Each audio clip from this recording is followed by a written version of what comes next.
Hello,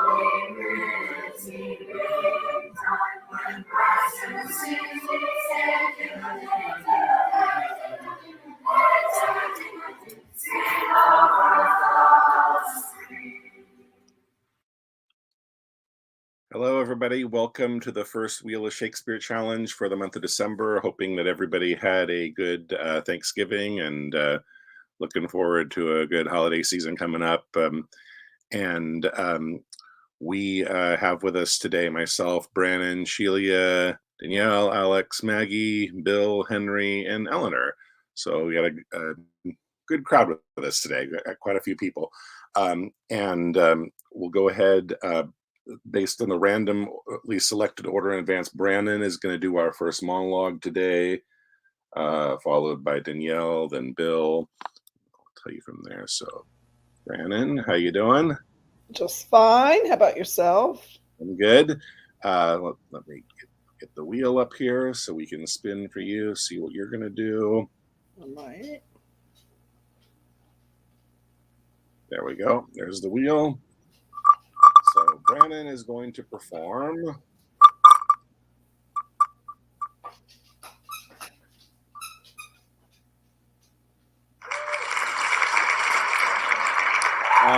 Prince of Morocco from Merchant of Venice. The first, I think, we need them selecting the gold chest, or maybe I can't remember whether he's the one that chooses the gold one or the silver one. But so talking about it. Scene 7. Okay. Goes. It's the first of gold. Who this inscription bears? That's where it starts? I think it's like most of the scene is his, but if you found it, you're ready to go? Yeah. Oh, okay. I see. Okay. Okay, go ahead. Oops. Took the wrong person out of the stream. Okay. Some God, direct my judgment. Let me see, I will survive the inscriptions back again. What says this leaden casket? Who chooseth me must give and hazard all he hath. Must give? For what? For lead? Hazard for lead?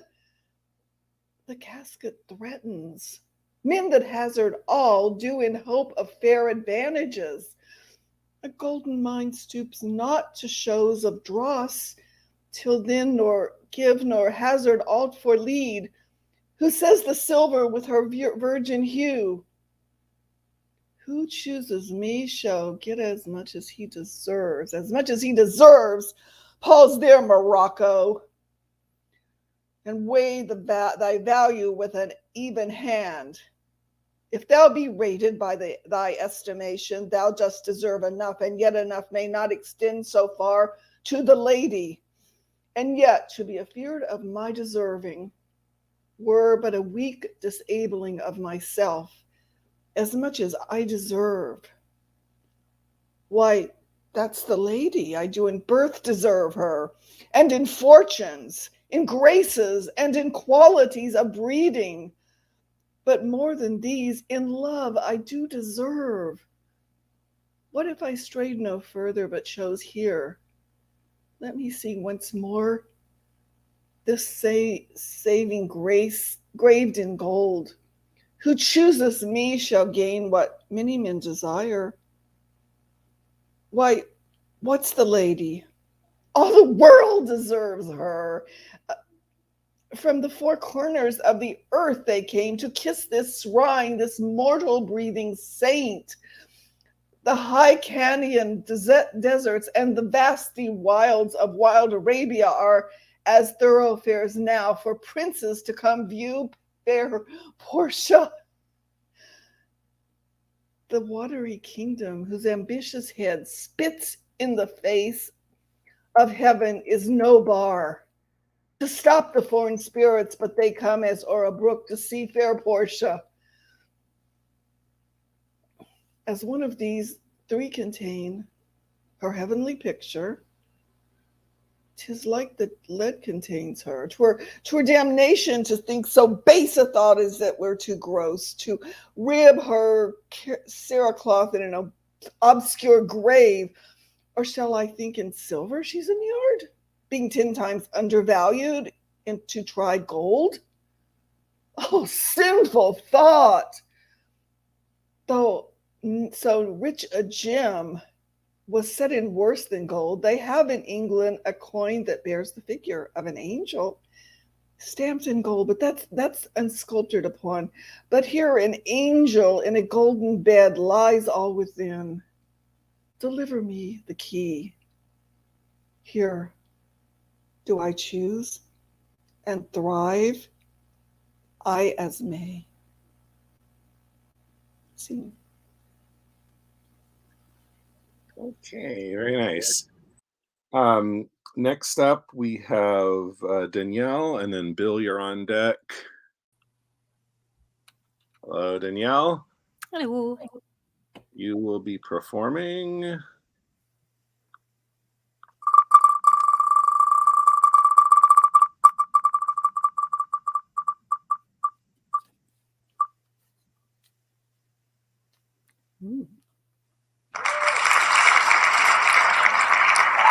Jupiter.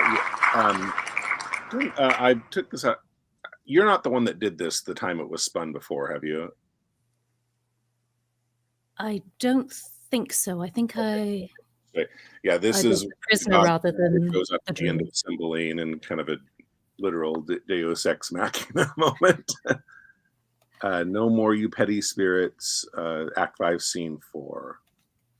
Righty ho, just bringing it up.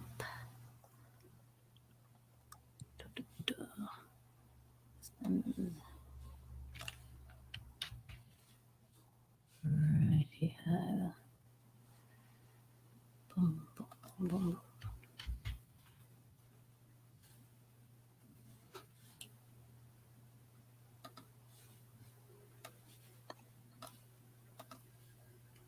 I have it. Thank you. Okay, great. So whenever you're ready.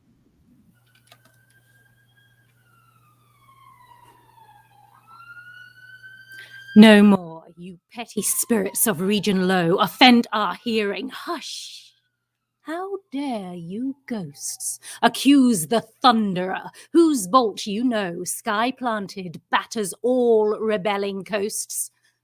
Poor shadows of Elysium, hence, and rest upon your never-withering banks of flowers.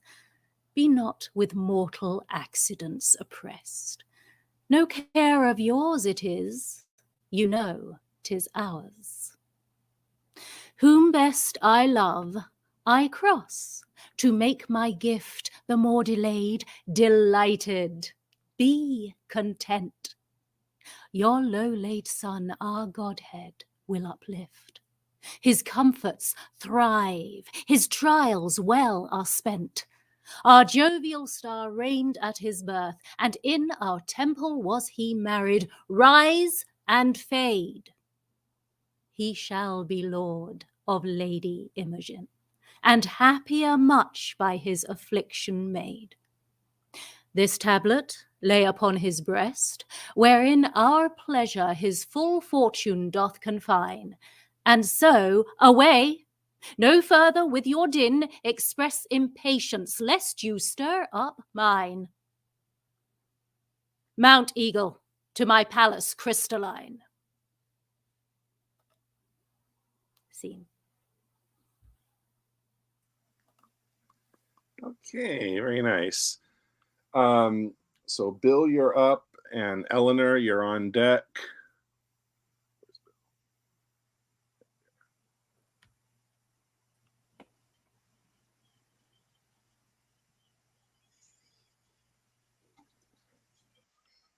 Hey, Bill. Okay. Okay, spinning for Bill.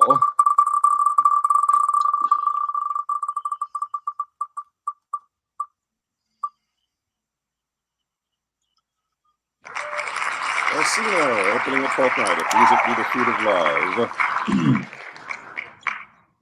I think I might know this one.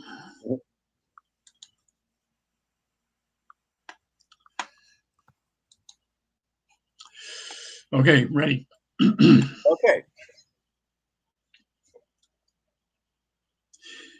If music be the food of love, play on.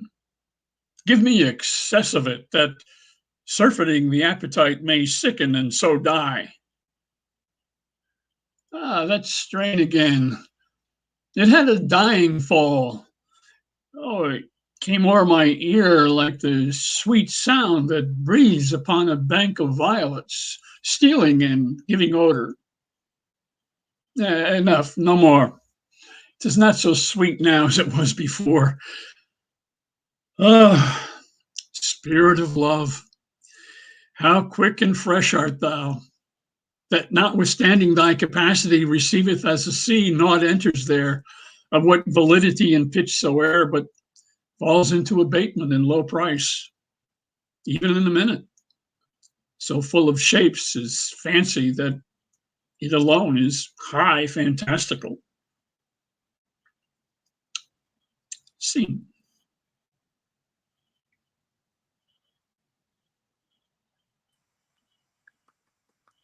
Okay. Nice. So next up we have the Eleanor's up, and then Henry is on deck.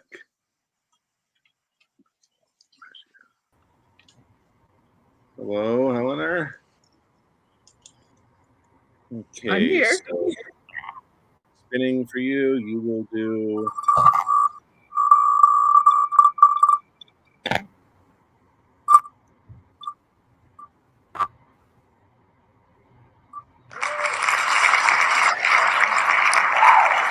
just the very possible, the very end of the epilogue to the Tempest. Now my charms are all orphan. Okay, let me find it. Tempest. Act 5. Very end. And there we go.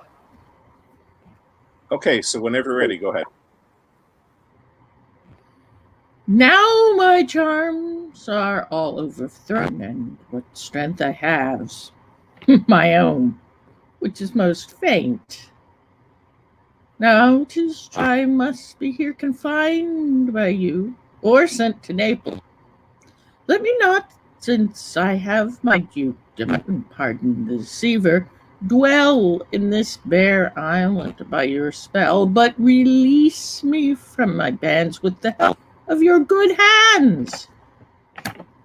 Gentle brothers, my sails must fill, or else my price fails, which was to please. Now I want spirits to enforce, art to enchant, and my ending is despair unless I be relieved by prayer. Pierces so that it assaults mercy itself and frees all faults. As you from crimes would pardoned be, let your indulgence set me free. Okay, very nice. Okay, so Henry is up next, and then Sheila after him. And before I go on, before we get the next person, I just want to mention to everybody playing right now. I want to stick with what we've been doing, where we don't always do a larger scene, but when we have a large group, which is great, we'll include a larger scene so that we can. So that we'll have about approximately 3 scenes that we do with the number of people that are here.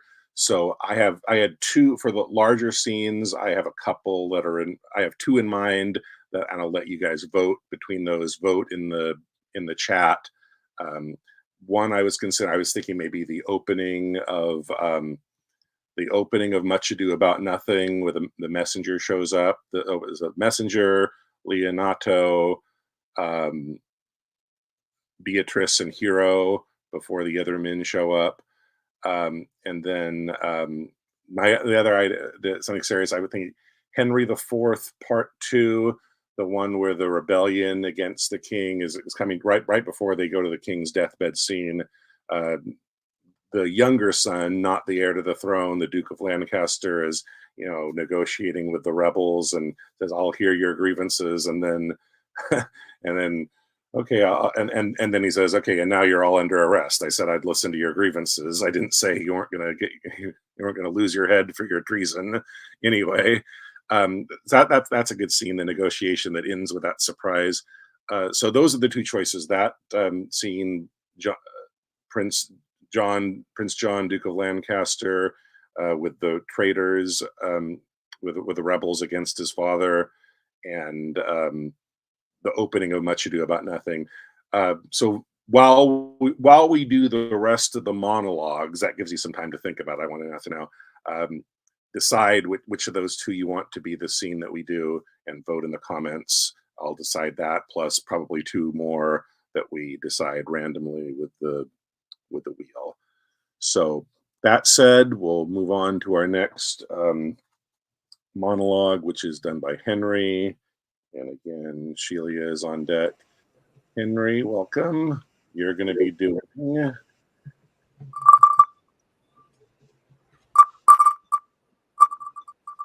Sorry about it freezing here.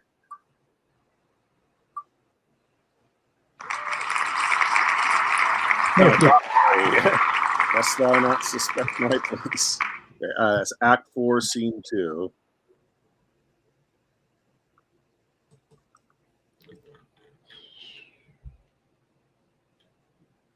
Much Ado, right? Yeah, Much Ado About Nothing. Or two.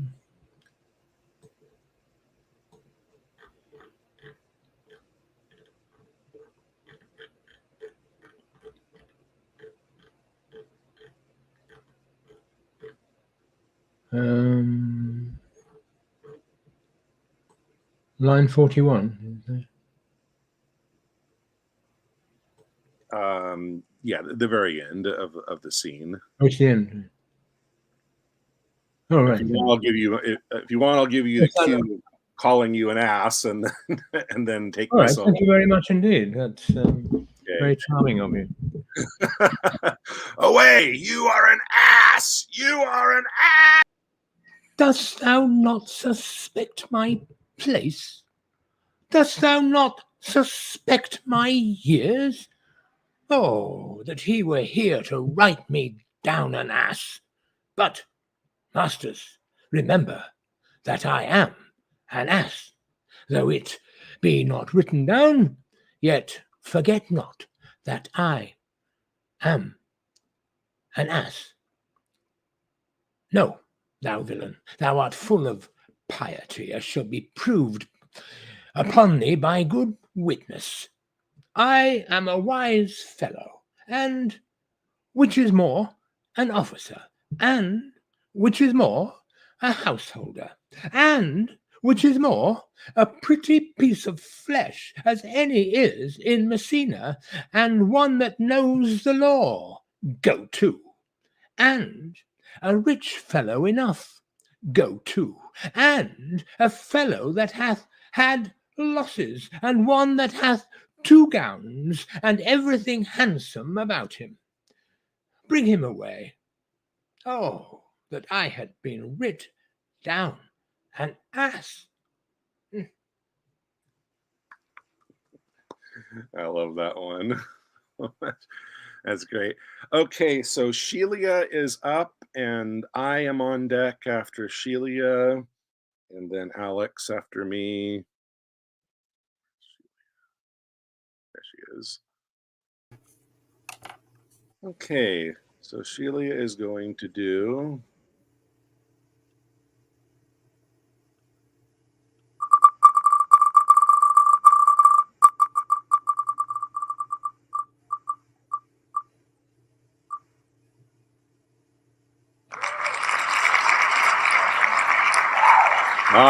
All the World's a Stage. Couldn't get better than that one. Couldn't get more famous than that one. I mean, I remember our early rounds when Bill spun this, and he says, "Don't worry, I'm off book for this one." A lot of people are. Not that I'm holding it against. haven't done it, but it Oh, is a fun and amazing piece for sure. it is for sure. I'm ready. Okay, take it away. All the world's a stage, and all the men and women nearly players. They have their exits and their entrances, and one man in his time plays many parts, his acts being 7 ages. At first the infant, mewling and puking in the nurse's arms, and then the whining schoolboy with a satchel and shining morning face, creeping like a snail unwillingly to school. And then the lover, sighing like a furnace with a woeful ballad made to his mistress' eyebrows. Then a soldier, full of strange oaths and bearded like the pard, jealous in honor, sudden and quick in quarrel, seeking the bubble reputation even in the cannon's mouth. And then the justice, in fair round belly, with good capon lined, with eyes severe and beard of formal cut, full of wise saws and moderate instances, and so he plays his part. The 6th age shifts into the lean and slippered pantaloon, with spectacles on nose and pouch on side, his youthful hose well saved, a world too wide for his shrunk shank, and his big manly voice turning again toward childish trouble, pipes and whistles and a sound. Last scene of all that ends this strange, eventful history is second childishness and near oblivion. Sans teeth, sans eyes, sans taste, sans everything.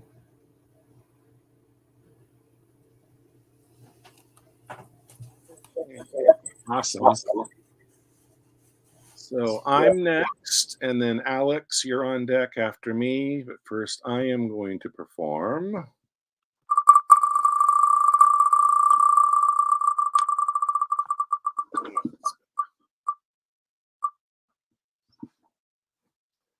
Hamlet, what a piece of work is mine.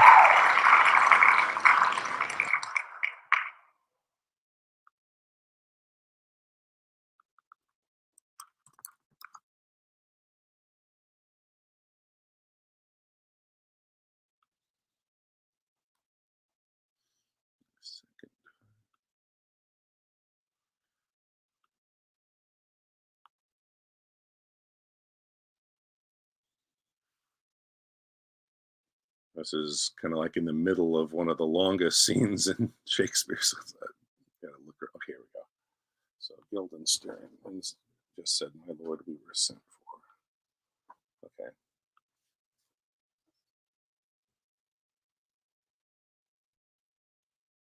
I will tell you why, so shall my anticipation prevent your discovery, and your secrecy to the king and queen moult no feather. I have of late, but wherefore I know not, lost all my mirth, forgone all custom of exercises, and indeed it goes so heavily with my disposition that this goodly frame, the earth, seems to me a sterile promontory. This most excellent canopy, the air, look you, this brave o'erhanging firmament, this majestical roof fretted with golden fire, it appears no other thing to me than a foul and pestilent congregation of vapors. piece of work is a man. How noble in reason, how infinite in faculty, in form and moving, how express and admirable, in action, how like an angel, in apprehension, how like a god. Beauty of the world, a paragon of animals, and yet to me, what is this quintessence of dust? Man delights not me, no, nor woman neither. By your smiling, you seem to say so.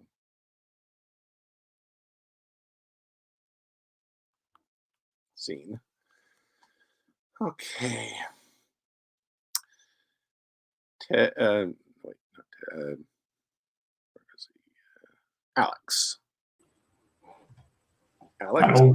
you're up next, and then after you, Maggie, and then we'll go on. And after you perform, before we do the last monologue by Maggie, I'll announce what people voted for between those two scenes for the larger one. Okay. So, Alex is going to perform.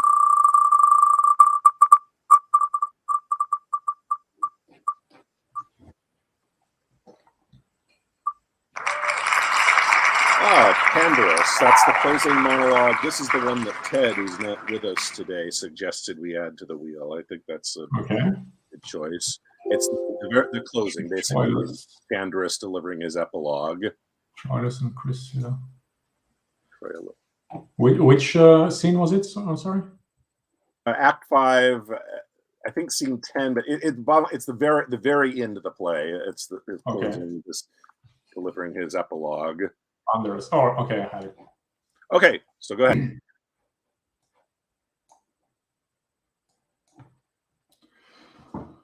A goodly medicine for my aching bones. Oh, world, world, world, thus is the poor agent despised.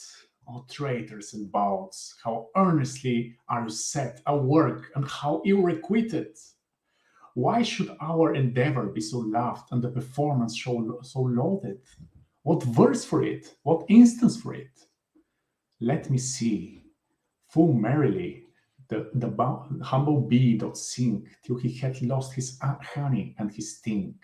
And being once subdued in armed tale, sweet honey and sweet notes together fail. Good traders in the flesh, sit this in your painted clothes, as many as be here of Pandar's hall. Your eyes, half out, weep out at Pandar's fall. Or if you cannot weep, yet give some groans, though not for me, yet for your aching bones. Brethren and sisters of the whole door trade, some 2 months hence my will shall here be made. It should be now, but that my fear is this: some galled goose of Winchester would hiss. Till then I'll sweat and seek about for eases, and at that time bequeath you my diseases. And scene.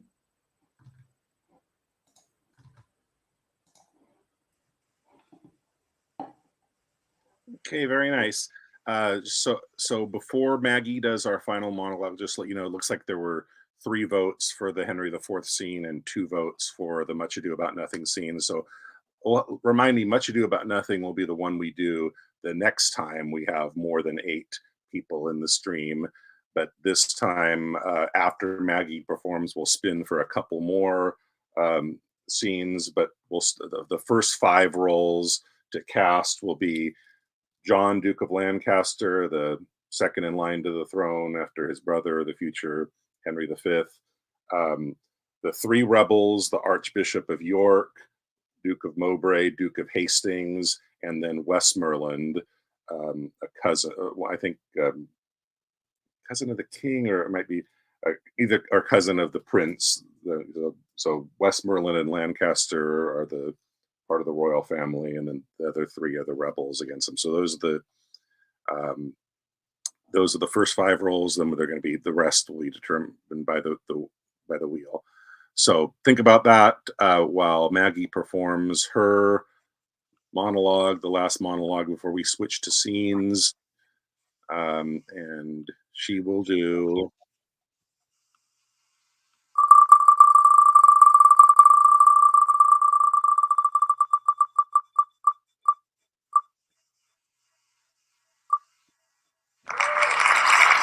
Philip the Bastard, Mad World, Mad Kings. I think this is the very end of the scene, the very long scene, Act 2, Scene 1 in King John, where he's reflecting on, they were both ready to fight, both sides were ready to fight to the death for their cause, and then they make peace. He's like reflecting on the Machiavellian nature of how they make deals.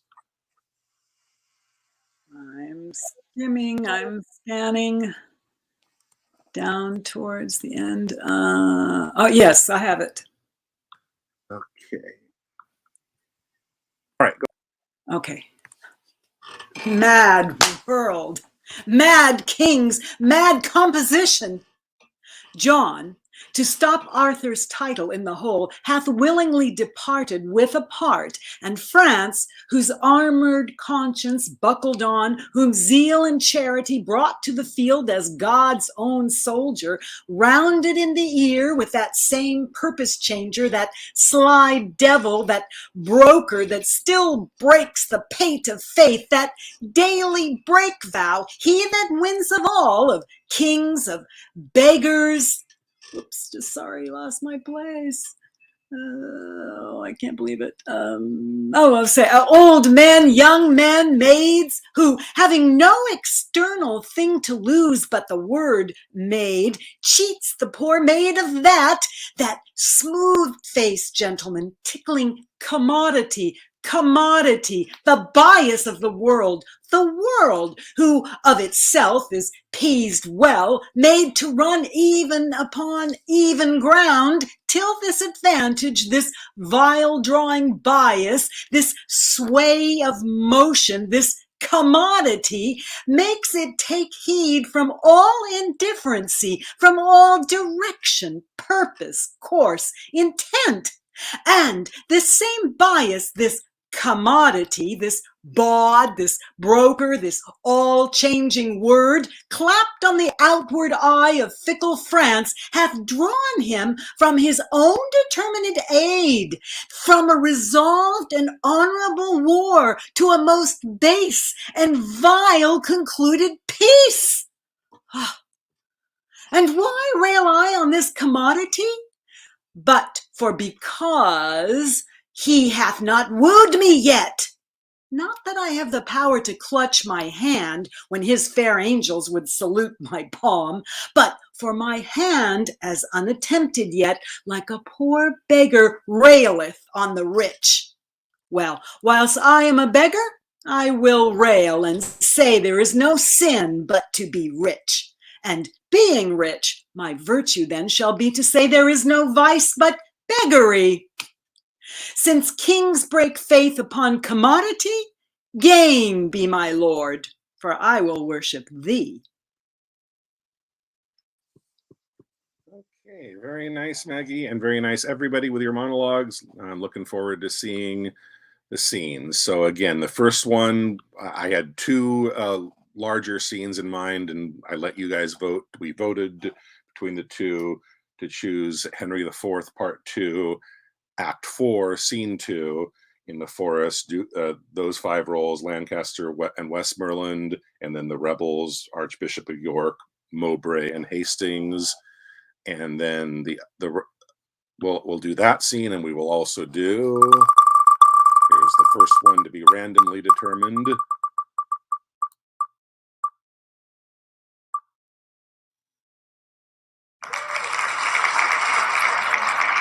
Sticking with that. So Hal and Falstaff. Okay, this is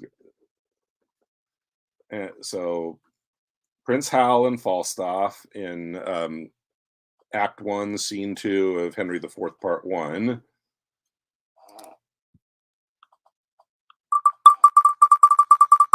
We have done that one before, but it's been a long time. I took it out of retirement. Back in the wheel.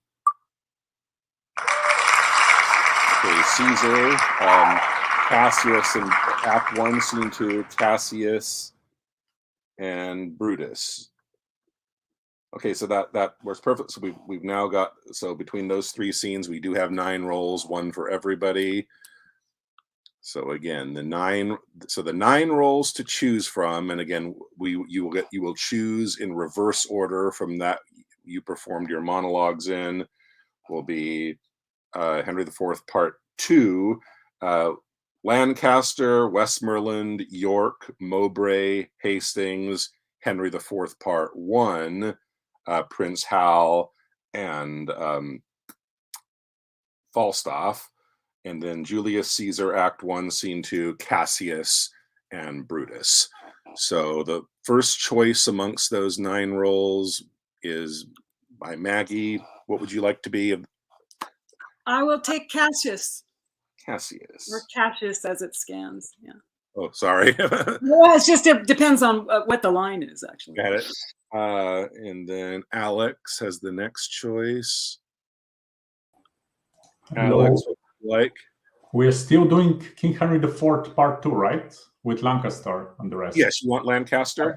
Yeah, Lancaster. Okay. And I will take I'll take Falstaff. And who's next choice? Celia.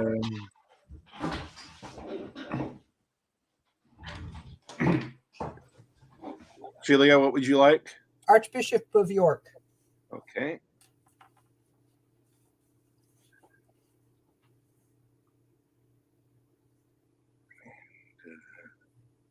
And Henry. Henry, what would you like? Oh, which one's free in Julius Caesar? Brutus, is it? Brutus. So Yes, so please. Caesar scene is cast. Eleanor. Yes. What we have left is we have Prince Hal, and we have Mowbray, Hastings, and Westmoreland in Henry IV Part 2. I will be, for a change of pace, I don't think I've ever played Hal in any capacity. Okay. Okay, so that'll be you. So now we have 3 more roles in the first scene to cast: Mowbray, Hastings, and Westmoreland. Bill, you get the next choice. Oh, Mowbray, please. Okay, Bill will be Mowbray, and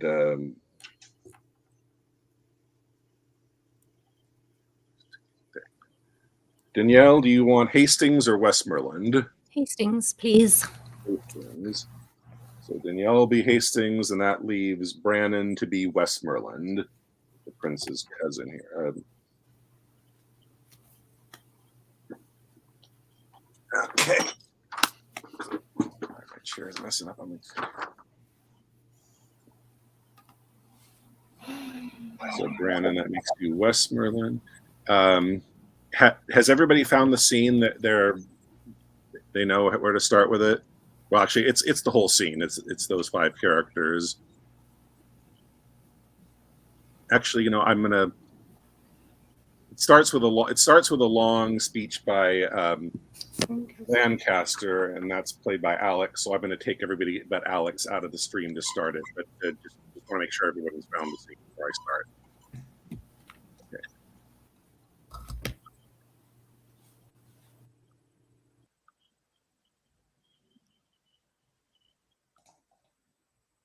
Okay, are you ready, Alex? Yes. Okay. You're well encountered here, my cousin Mowbray. Good day to you, gentle Lord Archbishop, and so to you, Lord Hastings, and to all. My Lord of York, it better shout with you when that your flock, assembled by the bell, encircled you to hear with reverence your exposition on the holy text, that now to see you here, an iron man, cheering a rout of rebels with your drum, turning the world to sword and life to death.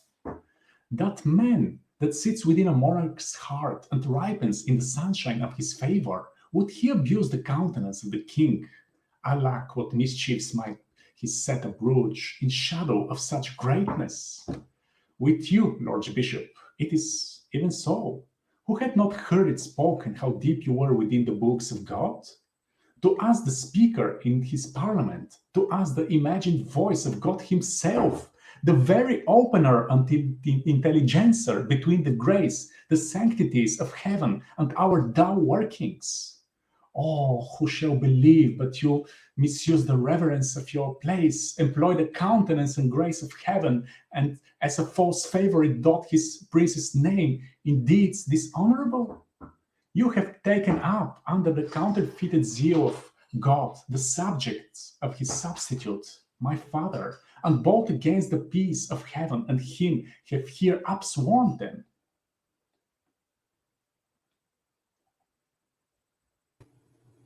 Good my lord of Lancaster, I am not here against your father's peace, but as I told my lord of Westmoreland, the time misordered doth in common sense crowd us and crush us to this monstrous form to hold our safety up. I send your grace the parcels and particulars of our grief, the which hath been with scorn shoved from the court whereon this Hydra son of war is born, whose dangerous eyes may well be charmed asleep with grant of our most just and right desires, and true obedience of this madness cured, stoop tamely to the foot of majesty. If not, we are ready to try our fortunes to the last man. And though we here fall down, we have supplies to second our attempt. If they miscarry, theirs shall second them. And so success of mischief shall be born, and heir from heir shall hold this quarrel up, whilst England shall have generation.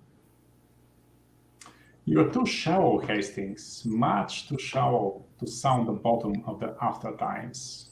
Please us, your grace, to answer them directly. How far forth you do like their articles? I like them all, and do allow them well, and swear here, by the honor of my blood, my father's purposes have been mistook, and some about him have too lavishly wrested his meanings and authority. My lord, these griefs shall be with speed redressed. Upon my soul they shall. If this may please you, discharge your powers unto their several countries, as will ours. And here, between the armies, let's drink together friendly and embrace, that all their eyes may bear those tokens home of our restored love and amity. I take your princely word for these redresses.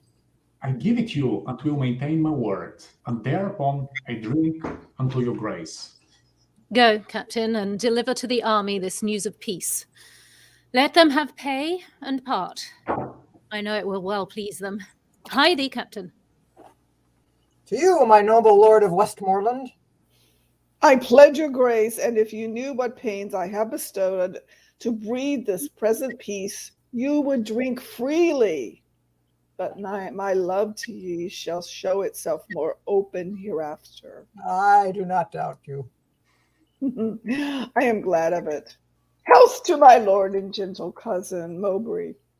You wish me health and very happy season, for I am on a sudden something ill. Against ill chances men are ever merry, but heaviness foreruns the good event.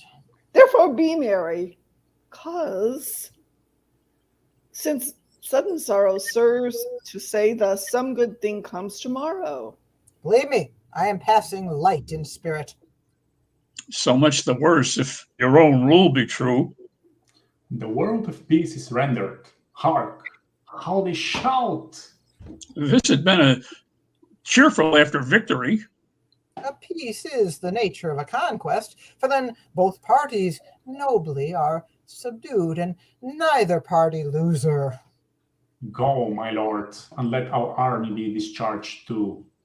And good my lord, so please you, let our trains march by us, that we may peruse the men we should have coped withal. Oh, good Lord Hastings, and ere they be dismissed, let them march by. I trust, lords, we shall lie tonight together. Now, cousin, wherefore stands our army still? The leaders, having charge from you to stand, will not off until they hear you speak. They know their duties. My lord, our army is dispersed already. Like youthful steers unyoked, they take their courses east, west, north, south, or like a school broke up, each hurries toward his home and sporting place. Oh, good tidings, my lord Hastings, for the which I do arrest thee, traitor of high treason, and you, Lord Archbishop, and you, Lord Mabry, of capital treason, I attach you both. Is this proceeding just and honorable? Is your assembly so? Will you thus break your faith? I bound thee none. I promised you redress of these same grievances whereof you did complain, which, by mine honor, I will perform with a most Christian care. But for you, rebels, look to taste the due. Meet the rebellion and such acts as yours. Most shallowly did you these arms commence, fondly brought here and foolishly sent hence. Strike up our drums, pursue the scattered stray. God, and not we, had safely fought today. Some guard these traitors to the block of death, treason's true beds and yielder out of breath. And scene. Okay, very nice, everybody. Okay, now it'll be myself and Eleanor doing Falstaff and Prince Hal. That'll be that's act 1, scene 2. I would just go from the top of the scene up until when Plains enters. So it's just the two of us until then. You've got the scene, you're ready to go with it? Yeah. Okay. Now, Hal, what have you made, lad?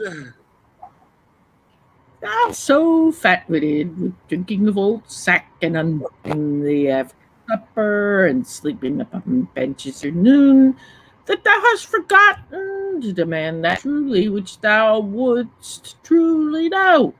What a devil hast thou to do with the time of the day?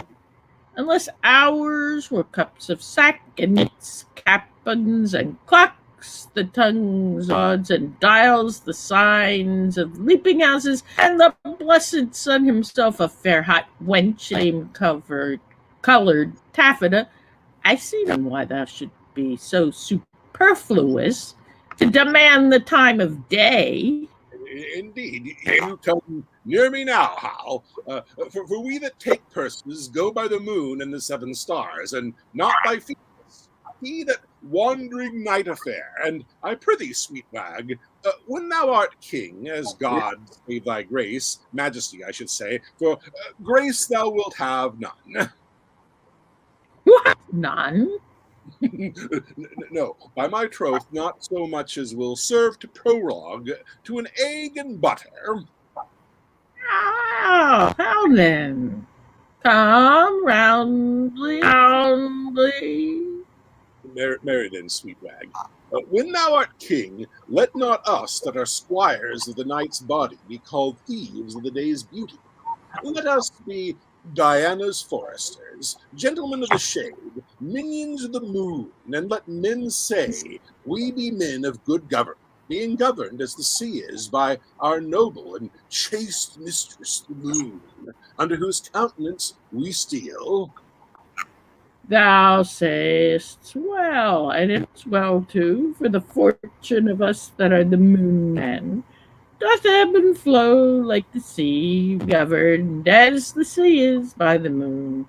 As for proof, now, a purse of gold resolutely snatched on Monday night, and most dismally spent on Tuesday morning, that with sway by, and spent with crying, bing, now in as low an ebb as the latter, and by as high a flow as the gallows.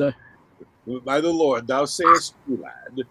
And is not my hostess of the tavern a most sweet wench? as the honey of Hibla, my old lad of the cast, and is not a buff jerkin a most sweet robe of durance? How now, mad wag? What in the quips and creditings?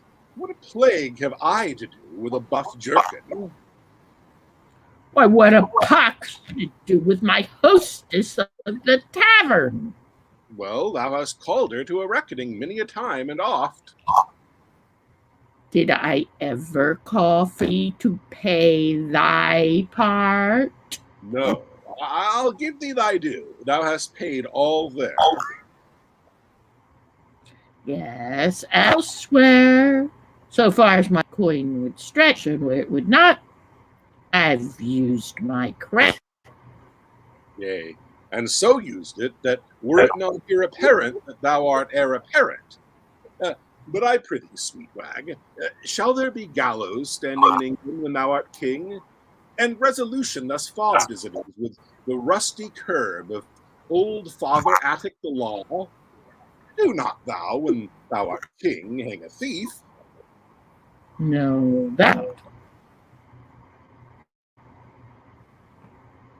Shall I? Oh, rare. By the Lord, I'll be a brave judge. Thou judgest false already. I thou shalt have the hanging of the thieves, and so a rare hangman. Well, how? Well. And in some sort it jumps with my humor as well as waiting in the court, I can tell you. For obtaining of suits. Yea, for obtaining of suits, whereof the hangman hath no lean wardrobe. But I am a melancholy jib cat or a lugged bear. Or an old lion, or a lute. Yea, or the drone of a Lincolnshire bagpipe. What sayst thou to a hare, or the melancholy of much?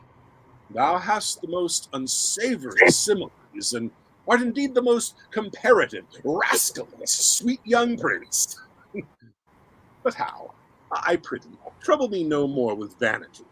I would to God thou and I knew where a commodity of good name was. An old lord of the council rated me the other day in the street about you, sir, but I marked him not. In it he talked very wisely, but I regarded him not. And yet he talked wisely. And in the street, too! Thou didst well, for wisdom cries out in the streets, and no man regards it. Oh, thou hast damnable iteration, and art indeed able to corrupt a saint. Thou hast done much harm upon me, Hal. God forgive thee for it. Before I knew thee, Hal, I knew nothing. And now am I, if a man should speak truly, little better than one of the wicked. I must give over this life, and I will give it over. By the Lord, and not, I am a villain. I'll be damned for never a king's son in Christendom. Where shall we take the purse tomorrow, Jack? Zoons, where thou wilt, lad. I'll make one, and I do not call me a villain and baffle me. I see a good amendment of life from praying to purse taking. Why, Hal, 'tis my vocation. Hal, 'tis no sin for a man to labor in his vocation. Fine. Now shall we know if Gadsill have a set match, or if men wars to be saved by merit? What hole in hell were hot enough for him? And this is the most omnipotent villain that ever cried, stand to a true man. Good morrow. Okay. Great. So lastly, we have Cassius and Brutus to be done by Maggie and Henry.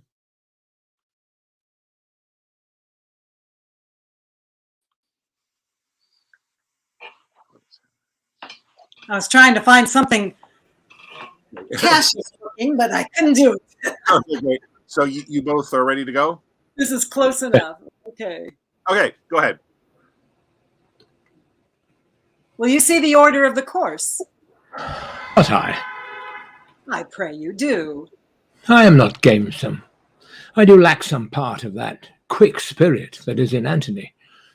Let me not hinder, Cassius, your desires. I'll leave you. Brutus, I do observe you now of late. I have not from your eyes that gentleness and show of love as I was wont to have. You bear too stubborn and too strange a hand over your friend that loves you. Cassius, be not deceived. If I have veiled my look, I turn the trouble of my countenance merely upon myself.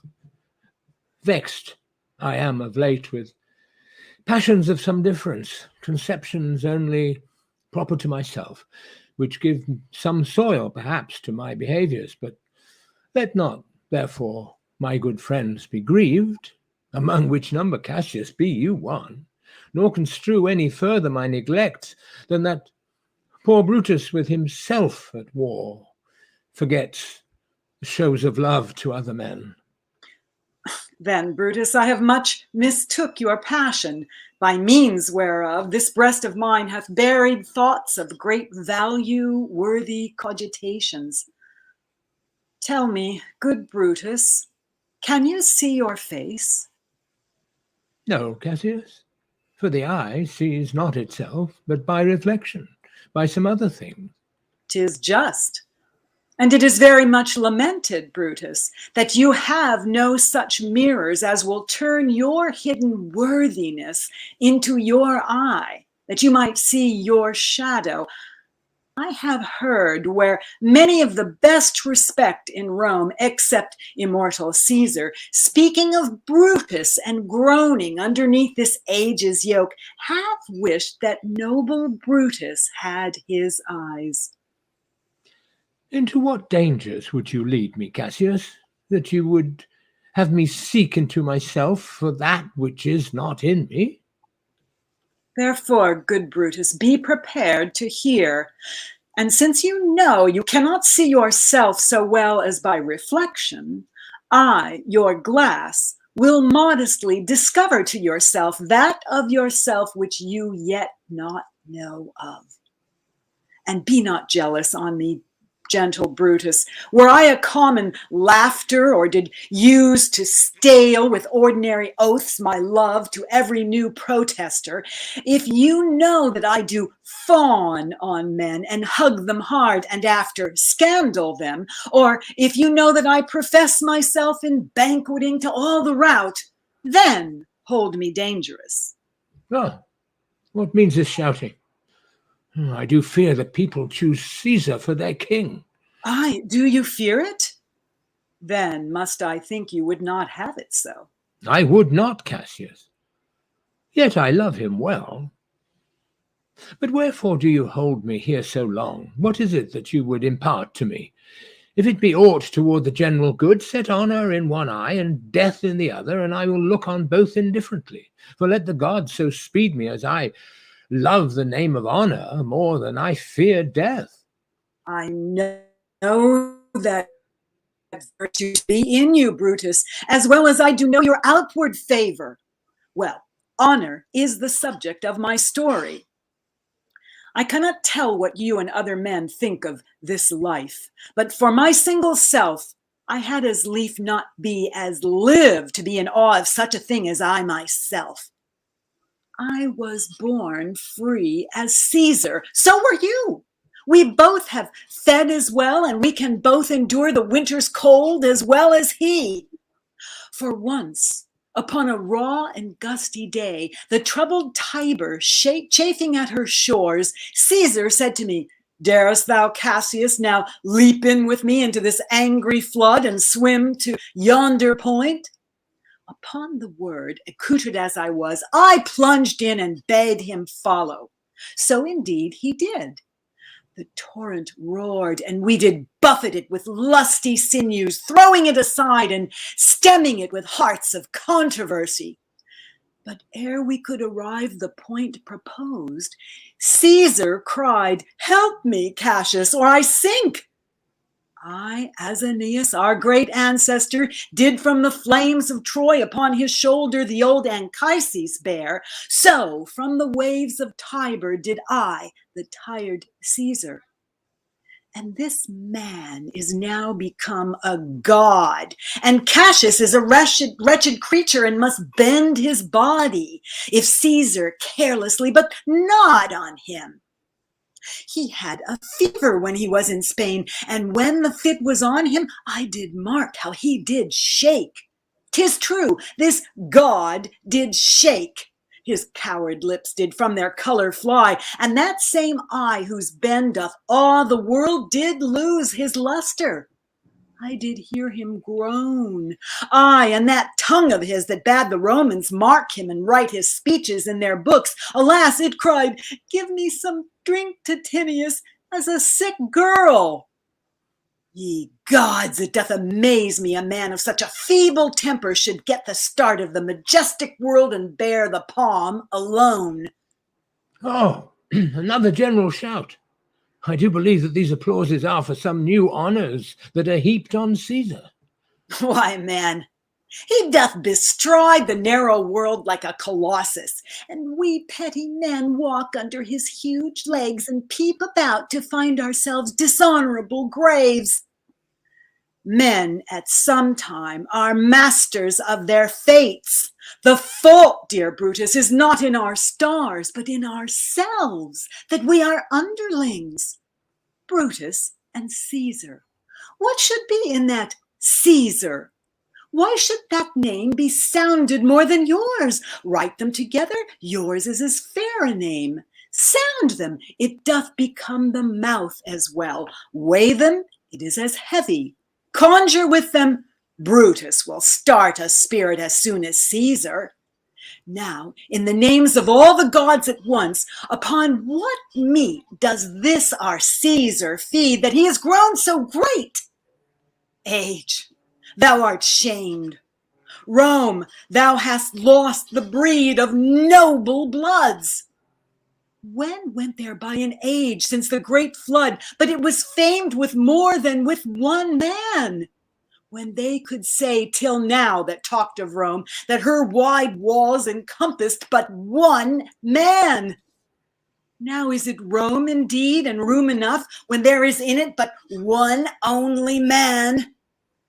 Oh, you and I have heard our fathers say there was a Brutus once that would have brooked the eternal devil to keep his state in Rome as easily as a king. That you do love me, I am nothing jealous. What you would work me to, I have some aim. Now I have thought of this, and of these times I shall recount hereafter. For this present, I would not, so with love I might entreat you, be any further moved. What you have said, I will consider. What you have to say, I will with patience hear, and find a time both meet to hear and answer such high things. Till then, my noble friend, chew upon this. Brutus had rather be a villager than to repute himself a son of Rome under these hard conditions as this time is like to lay upon us. I am glad that my weak words have struck but thus much show of fire from Brutus. The games are done, and Caesar is returning. As they pass by, pluck Casca by the sleeve, and he will, after his sour fashion, tell you what hath preceded worthy note today. I will do so. But look you, Cassius, the angry spot doth glow on Caesar's brow, and all the rest look like a chidden train. Calpurnia's cheek is pale, and Cicero looks with such ferret and such fiery eyes as we have seen him in the Capitol being crossed in conference by some senators. Casca will tell us what the matter is.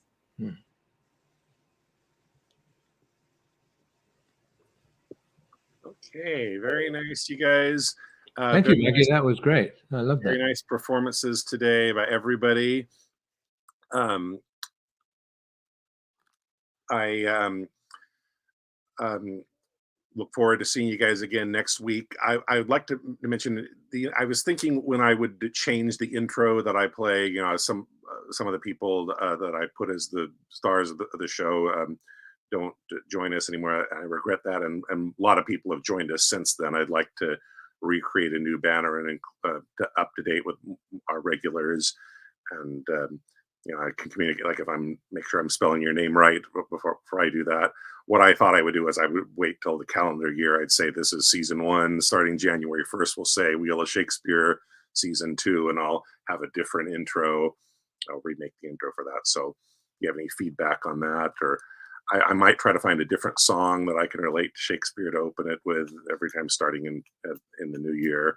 But I'm using that one because I explained to everybody that's one that's safe, no copyright issues with it. But any other any feedback on the intro, I want to use this month to redo the intro for the 2022 season.